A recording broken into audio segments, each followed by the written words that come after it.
Councilor Harvey, I made a resolution. Just take my-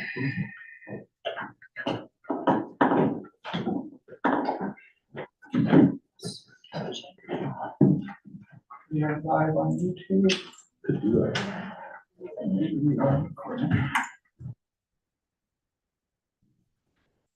Good evening.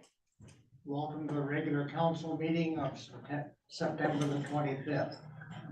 I'll call the meeting to order. All the councilors could remove their hats, please. Thank you.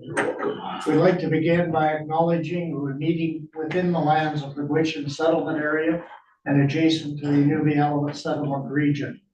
As we gather here today, let us remember the significance of this land of the Gwitchin people and commit to working towards a respectful and collaborative relationship with all Indigenous people. Thank you. Item 2, adoption of the agenda. If I could get a mover and a seconder. Deputy Mayor Merrill, Councilor Hart. Any discussion? Councilor Kulikowski. Just a question, is 8.1 been removed? The girl guides request? No, Not that I'm aware of. okay. They were gonna talk with Steve about doing it at the library instead? No, that was the. Oh, sorry, sorry, wrong number. The one for Canal is what I'm trying to ask about, 8.3. I haven't heard Okay, yes thank or you, no to that. my apologies. Anything further? Seeing nothing, all those in favor? Motion's carried. Item 3, declaration of conflict of interest or pecuniary interest. Anybody? Seeing none. Item 4, delegations, presentations, or petitions.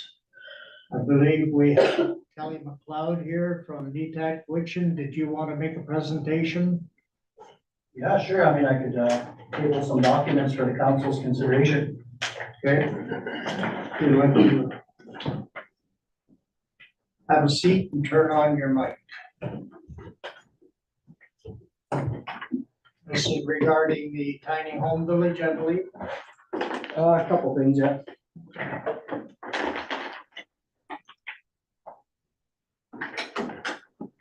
Monsieur Clarence, thank you for allowing me to speak here today.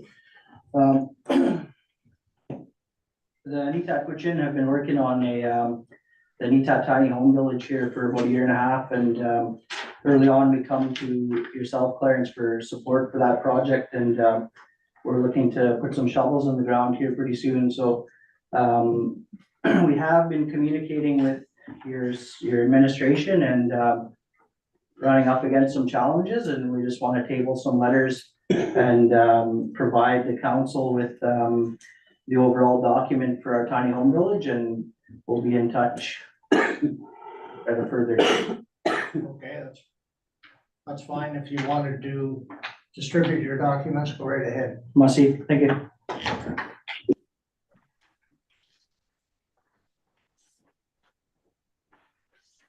Councilor, our Deputy Mayor Merrill.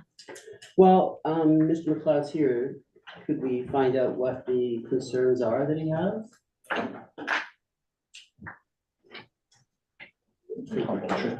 I believe he'll explain that shortly. Thank you.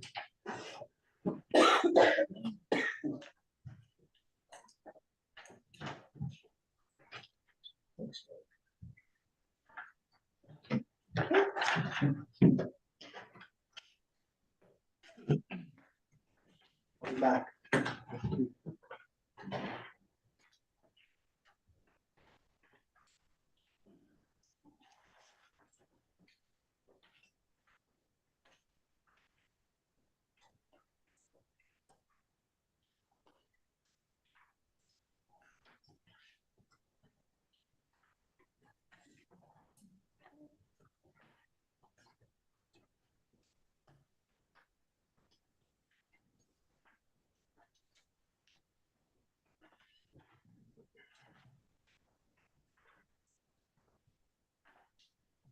Sir.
Sure, yeah, go ahead.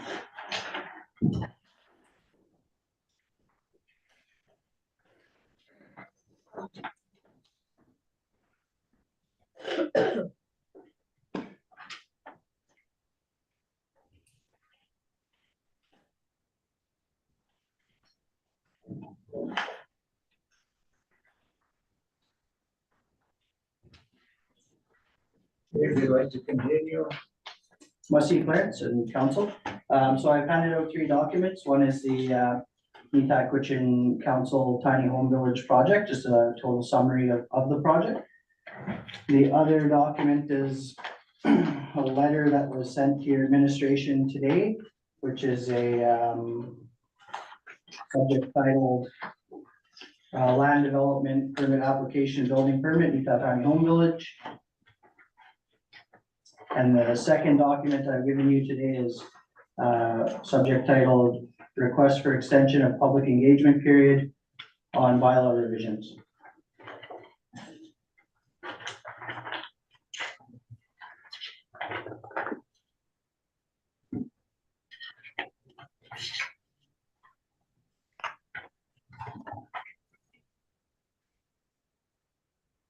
May go ahead. So again, just to reiterate, we've been working on this project for about a 1.5 years now. And like I said, we've been running into a bit of a challenge administratively.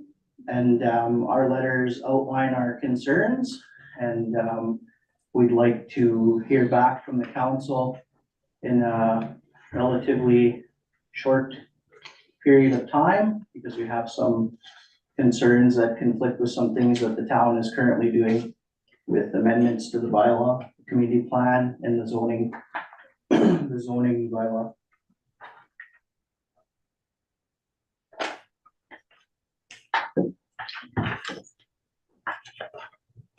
Okay, before we go any further, I'd like to ask our SAO if she has any comments on the tiny home application.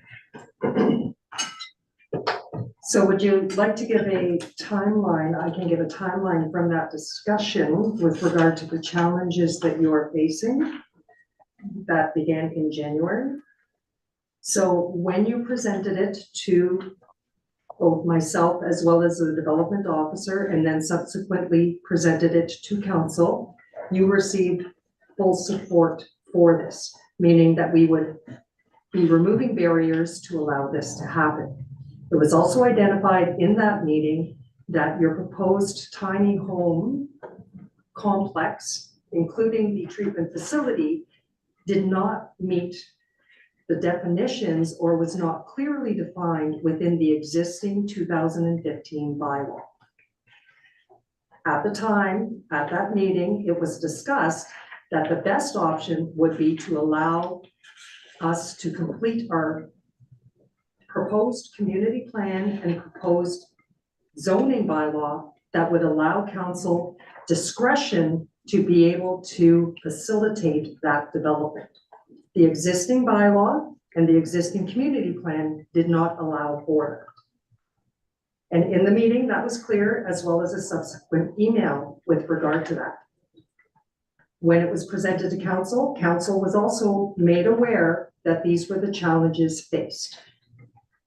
Unfortunately, our community plan and our zoning bylaw, the ones that are proposed, have taken longer than we anticipated.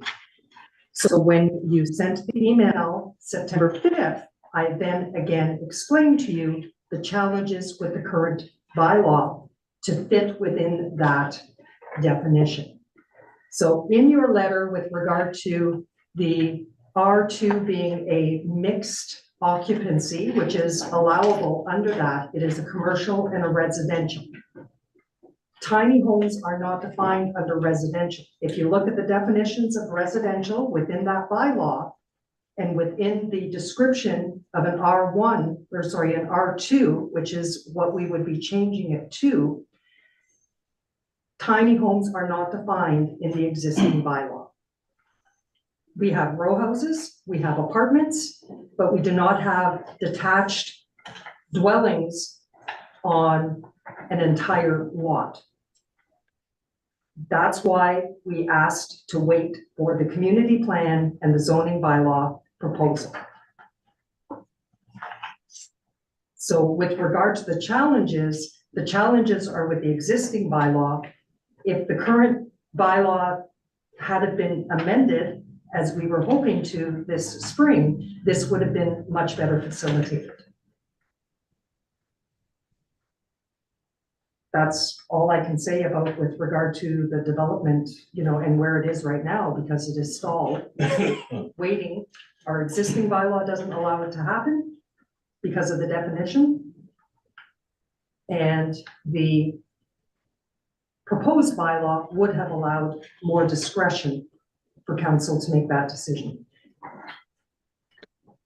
If I may add to that, after that September 5th exchange, I spoke to the consultant for NETAD Gwitchin about the issues and came to a verbal agreement to move through a component of the development for the earthworks to be done this year, that they would put in a development application permit for the earthworks to give more time for the 2024 zoning bylaw amendment process to be completed.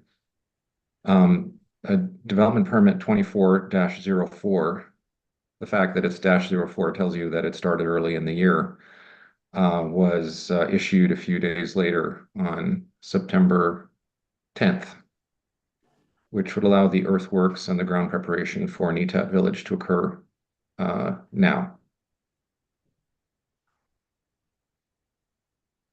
And that the required appeal period for that development permit is 14 days. So that expired yesterday. So earthworks can begin now. Thank you, Peter. Does all that answer your question, Kelly? No, not at all. That's why we presented these letters. So, all we want is the council to take them away, and we will be in touch. We have differing opinions on the process, and in light of, recent events and proposed changes to the bylaw and the zoning, the community plan and the zoning bylaw that are on your agenda today. We feel that there's a little bit different administrative process that we've been tasked with, and we've outlined that in our letters. So we'd just like the council to be aware of our concerns. We were not looking to get into, like a heated argument or anything like that. We just want to make you aware so we can have a informed discussion at a later date. Thank you for that, Kelly. It's always good to have the dialogue, and I'm sure council will appreciate the time to go over the letters and do their research as well. Must-see, and I just wanted to extend the opportunity, if the council's okay with any additional comments. My team, there's another one of my members of the team is on the line there, Ellen Tor. If she wanted to say anything, if the council's okay with it, I would welcome them, but if not, then we will be done. I'm sorry, I didn't catch the last part, Kelly. Sorry, just if it's okay with the council, if any of my team members wanted to say any additional comments, I'd welcome them to, but if they don't, then we'll be done. Okay. And I have another team member on the line there. Okay, if they'd like to make some comments, they're more than welcome. I would like to make a comment, but unfortunately I don't have the app. I don't have the hand raise on my Zoom. It's not showing up. So if that's okay, I'd like to speak. It's Ellen Torn. I'm with Gwitchin. I'm the lead negotiator for Gwitchin. Certainly, go ahead. Okay, so I reviewed their project with the tiny homes against the existing bylaws, and there's no reason as to why it didn't fall within that. Anything that didn't fall within that appeared to be very minor. The fact that it's a tiny home, I totally disagree with your senior administrator that that's a matter of wording. It's not a project that would be outside of residential. And the fact that, we did put our comments back to The government is the crown consultation, the duty to respond and to protect Gwich'in's rights within their GSA. And that should not be a part of this project. This project, if the bylaw revisions are rushed through to meet certain projects, then Gwich'in project that's on the table should have been included in those bylaw revisions. That's our stand. And if they're not, then we're going to request an extension as required under their comprehensive land agreement, that any changes, that they would be consulted adequately. We consider adequate at a low level to be 14 days for consultation or engagement. In this case, of course, it is engagement because you don't hold a duty of the Crown to consult. So we're wondering why, if the bylaws were pushed through for revision to meet certain projects, why wasn't the Gwich'in project put and covered under your proposed rushed revisions on your bylaw? Thank you for that. Anything further? So could we get an answer to that question? Not tonight, no. At a separate meeting, yes, I probably could. Okay, thank you. Yeah, thanks for having me and allowing me to speak.